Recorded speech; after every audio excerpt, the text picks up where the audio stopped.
It's important for us to understand what's happening in the world around us, because every Muslim is Ibn Zaman. You are the child of your generation. And if you don't understand what's happening, you will quickly be swept away to the side. Before we talk about why we should build wealth as Muslims, we have to break two misconceptions. The first misconception is that the Prophet ﷺ was poor. Whoever says the Prophet ﷺ was poor, I challenge this person to bring me concrete evidence of this. The Prophet ﷺ was a noble man from a noble family, and he was wealthy, but he lived a simple life.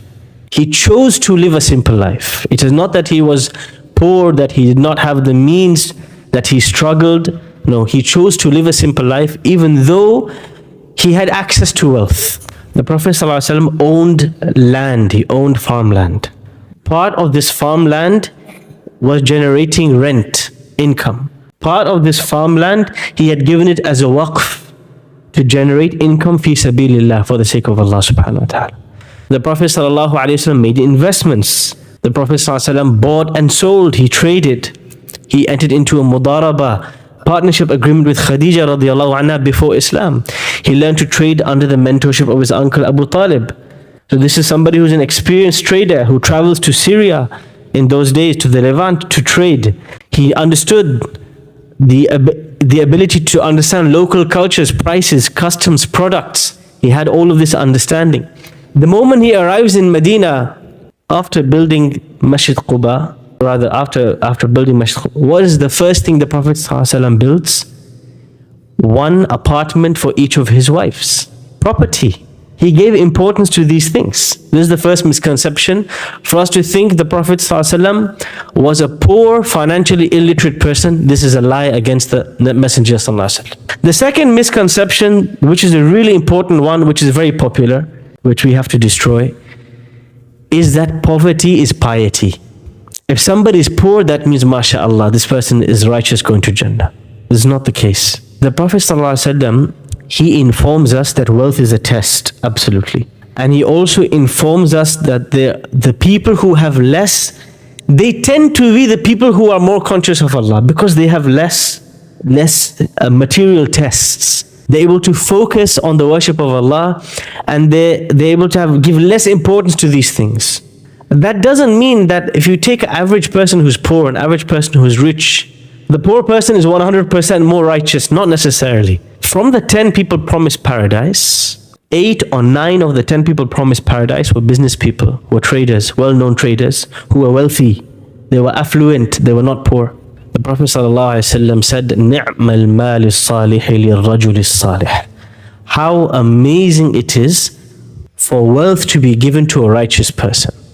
It's a virtue. It's not a naqs. It's not a deficiency. It's a virtue.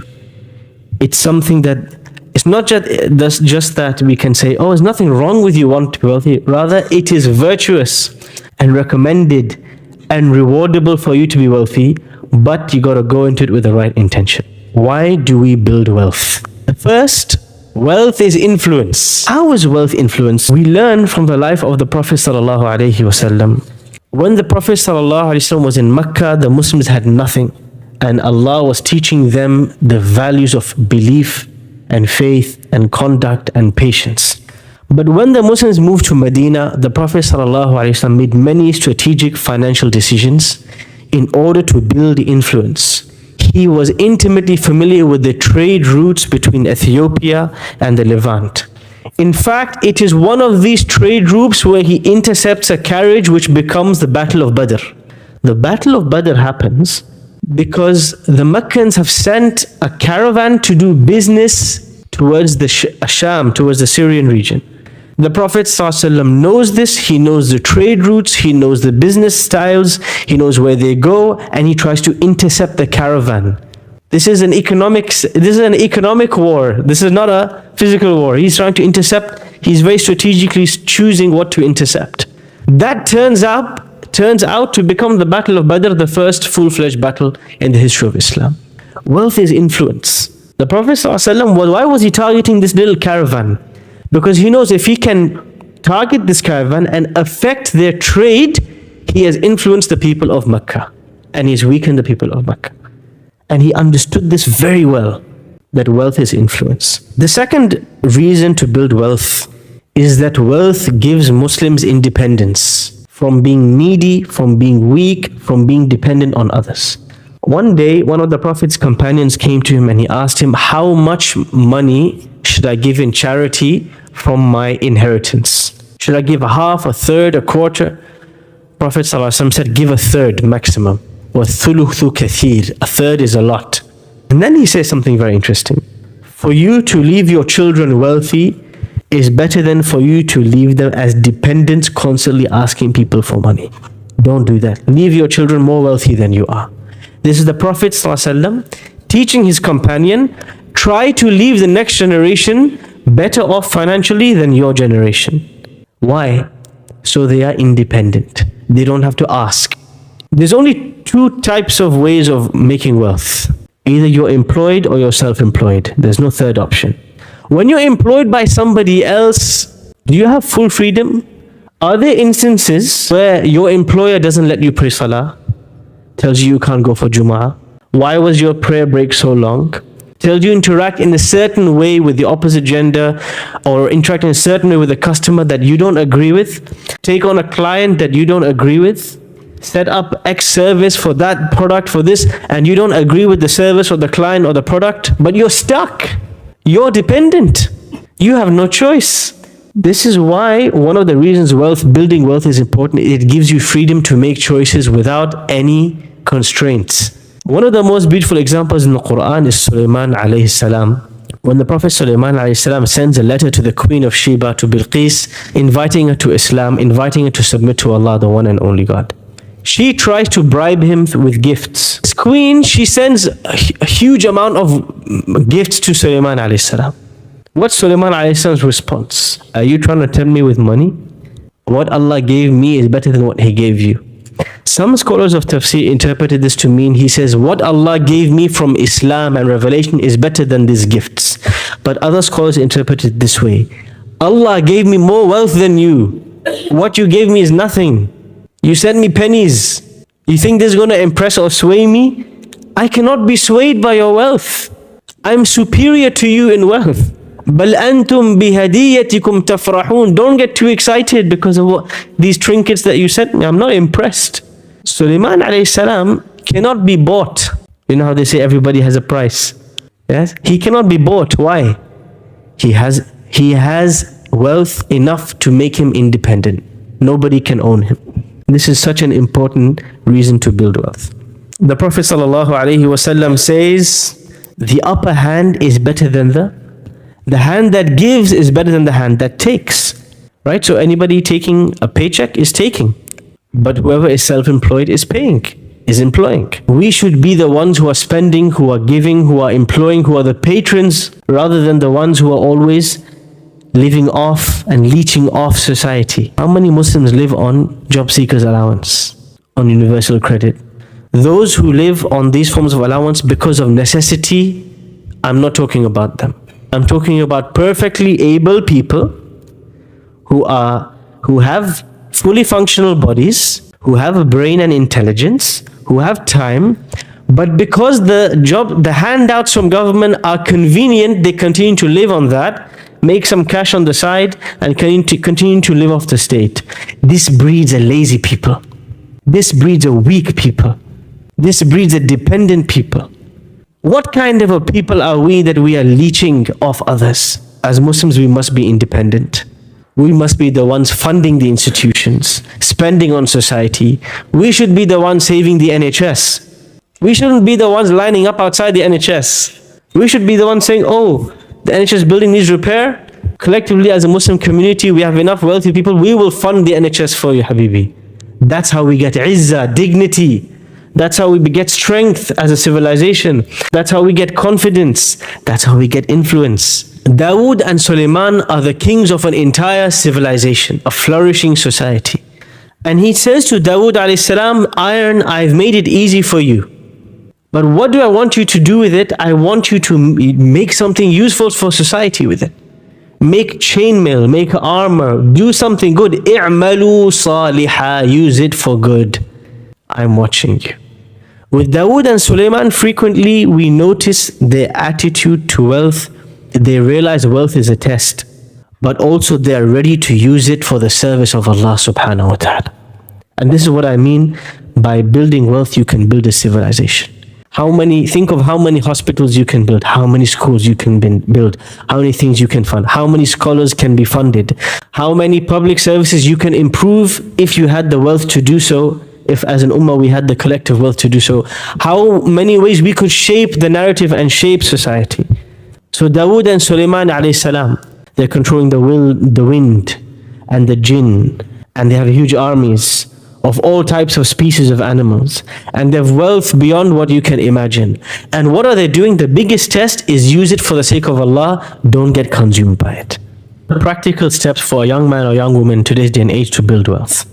The first principle that I want everybody to remember is to avoid get-rich-quick schemes. I'm tired of seeing this. There is no substitute for the development of hardcore skill sets. Learn something valuable. Graphic design, plumbing, security, anything. But don't think that you're going to do some crypto scheme tomorrow and you're going to become rich day after tomorrow. Mish kida ya am. If it was this easy, all of us would be rich, ya Sheikh. Do not fall for the get-rich-quick schemes. Wealth is never built quick. Whatever is built quick goes quick. That principle is really, really important. If we as Muslims want to build wealth for the long term, for generations, to fund an ummah, to fund universities, to fund hospitals, that wealth comes through the compounding of skills. Al-Hiraf. Al-Khatib al-Baghdadi, a hadith scholar, he understood this. Build a skill, and through that skill you can add value. And where there's value, money will come. Guaranteed. You may be poor for some years while you're building the skill, but the moment you are a master, money will come. Because people will need you. And where there is need, there is money. It's a simple thing, but it's really important to understand. The Sahaba, when they were trying to make money, they made money in ways which really added value to the lives of people. By trading goods that were needed by them. By providing services that was needed by them. By developing skills that was needed by people. They stepped up, and through the value, Allah subhanahu wa ta'ala provided for them. Focus on the skill and being valuable and developing and working hard.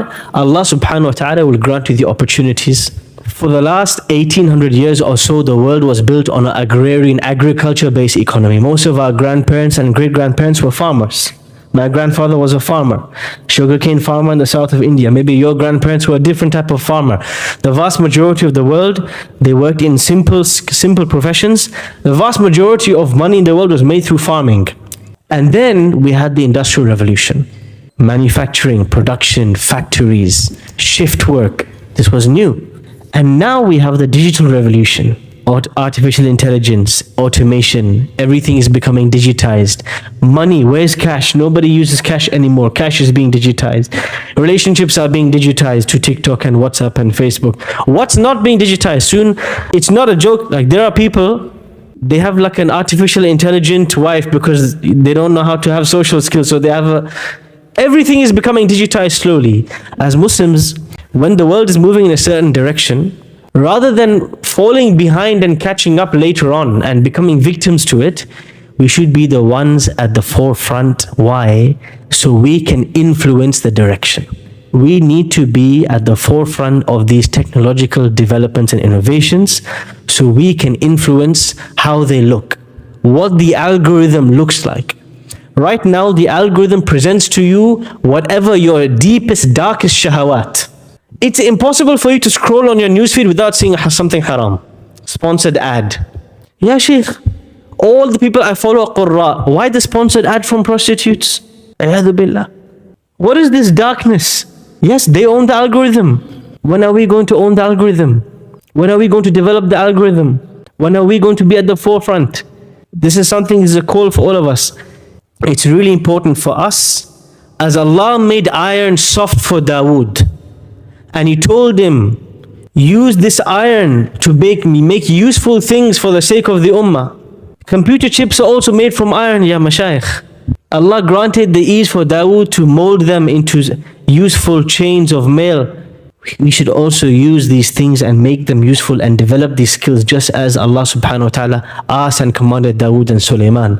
أَنِ اعْمَلُوا آلَ دَاوُودَ شُكْرًا. O Dawood, use what I have given you and use it for my sake. And push the boundaries and develop and advance and continue. And we have to also be doing the same. We live in the world now where we have the death of expertise. Be a master at something. Master some skill and the money will come. This I mentioned already.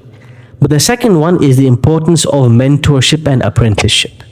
The Prophet ﷺ, when he did business, did he just do it by himself or did he have a mentor? Who taught him business? His uncle Abu Talib. The Prophet ﷺ, as a man in his late teens, would go with his uncle to trade in Syria. Who is he watching? Watching his uncle. How he buys, how he sells, how he interacts, how he treats the customer, how he treats the guest, how he negotiates. This is a science that's learned through transmission, through isnad. And he then learns these skills and he continues to practice them. He has a mentor. Musa alayhi salam, he thinks he knows everything. Where does Allah send him to? Khidr. Go learn from this man. You need a mentor. You are an apprentice. Go learn from him. Apprenticeship is part of mastery. You cannot become a master at something unless you had a sheikh, a master, a teacher, a sensei, whatever you want to call it. You have to learn from somebody else the skill before you master it. Without that apprenticeship, without that mentor, without that senior one teaching you, taking your hand, showing you how it's done, you will struggle. So find a skill that you enjoy, master the skill, whether you have to learn online, offline, apprenticeship, teacher, sheikh, buy books. You need to have the hunger to realize that you cannot add value to the ummah unless you have skills to give to the ummah.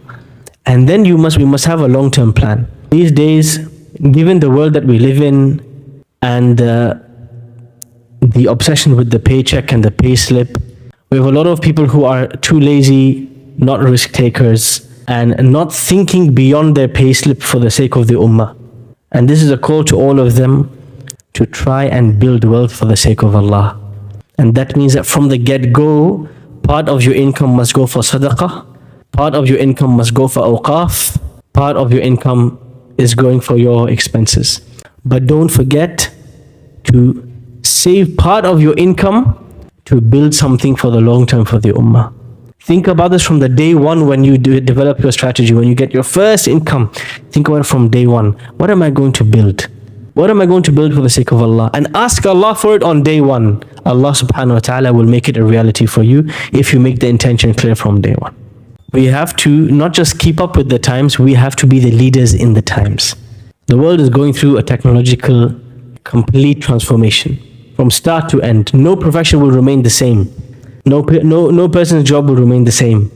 We should be pushing ourselves to be at the forefront of developing, pushing, and using these technologies so that we can influence the narrative, so we can use it positively, so we can avoid the dark patterns, so we can own the algorithms, and more than anything, so we can build wealth for the ummah.